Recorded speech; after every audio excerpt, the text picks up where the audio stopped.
अगली खबर भी बिहार की सियासत से ही जुड़ी है। प्रशांत किशोर के एक बयान ने बिहार में नया बखेड़ा खड़ा कर दिया है।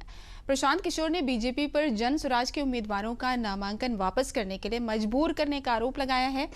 प्रशांत किशोर के आरोपों पर बीजेपी का पलटवार भी आया है। पूरा मामला क्या है, आइए देखिए इस रिपोर्ट। कुछ वर्षों में भारतीय जनता पार्टी की एक छवि बनी है कि चुनाव कोई भी जीते, सरकार यही लोग बनाएंगे। प्रशांत किशोर के इस बयान ने बिहार में नया सियासी घमासान छेड़ दिया है। बिहार में बदलाव की सियासत का सहारा लेकर अपनी राजनीतिक करियर का आगाज करने वाले प्रशांत किशोर आरोपों की सियासत में सिमटते नजर आ रहे हैं। बिहार के मुद्दों पर बात करते करते अब प्रशांत किशोर आरोपों के सियासी बम फोड़ने में व्यस्त हो गए हैं। पहले प्रशांत किशोर का पूरा बयान सुन लीजिए।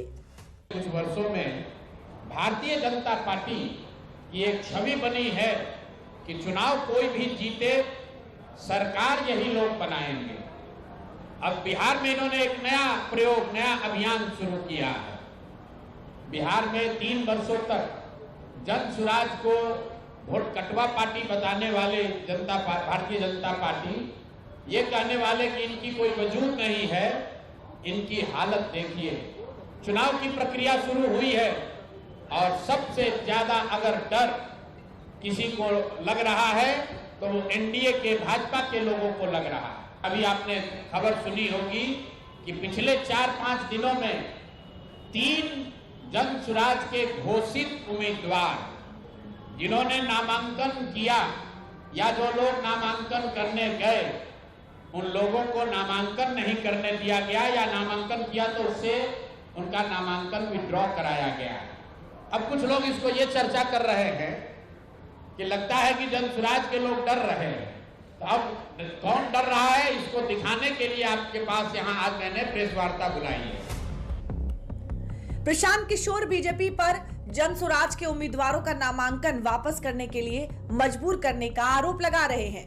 लेकिन प्रशांत किशोर की सियासत में जितने सटीक और तार्किक आंकड़े देते हैं, उनके आरोपों का आधार ठीक उसके उलट है। पीके ने आरोप लगाया कि पार्टी के 3 घोषित प्रत्याशी दबाव में आकर या तो नामांकन दाखिल नहीं कर पाए या उन्हें वापस लेना पड़ा और इन आरोपों के आधार के तौर पर महज एक तस्वीर दिखाई। यही वजह है कि बिहार की सियासत में उनके ही मित्र बीजेपी सांसद राजीव प्रताप रूडी ने उन्हें एक नसीहत दे डाली। देखिए, प्रशांत जी अच्छे आदमी हैं, मेरे अच्छे मित्र भी हैं। अब पता नहीं कौन किसको खरीद रहा है बाद में, लेकिन हमको बहुत सदमा लगा है। और हमको सदमा इसलिए लगा है कि पूरे दिल्ली में, बंबई में, बिहार में नहीं, बाहर के लोग हमेशा कहते थे कि एक बड़े नेता उभर के आए और प्रशांत जी चुनाव मैदान में नहीं है। बिहार को समझने के लिए कम से कम एक बार उनको चुनाव लड़ना चाहिए था, जनता के बीच में जाना चाहिए था, जीत करके असेंबली में जाना चाहिए था, तब बिहार पर टिप्पणी करना चाहिए। तो हमको बड़ा अफसोस है कि प्रशांत जी चुनाव नहीं लड़ रहे हैं और बिहार की जनता को भी बड़ा अफसोस है कि जो इतने बड़े पार्टी का जनरल बना हो वो मैदान में खुद ही मैदान से बाहर निकल जाए। तो चिंता है, और क्या हो रहा है नहीं हो रहा है उसकी टिप्पणी तो तब हम सुनते जब वो खुद चुनाव लड़ते हैं। तो ये बड़ा चिंता का विषय है। बीजेपी बिहार में बयानबाजी से पहले प्रशांत किशोर को चुनाव लड़ने की नसीहत दे रही है।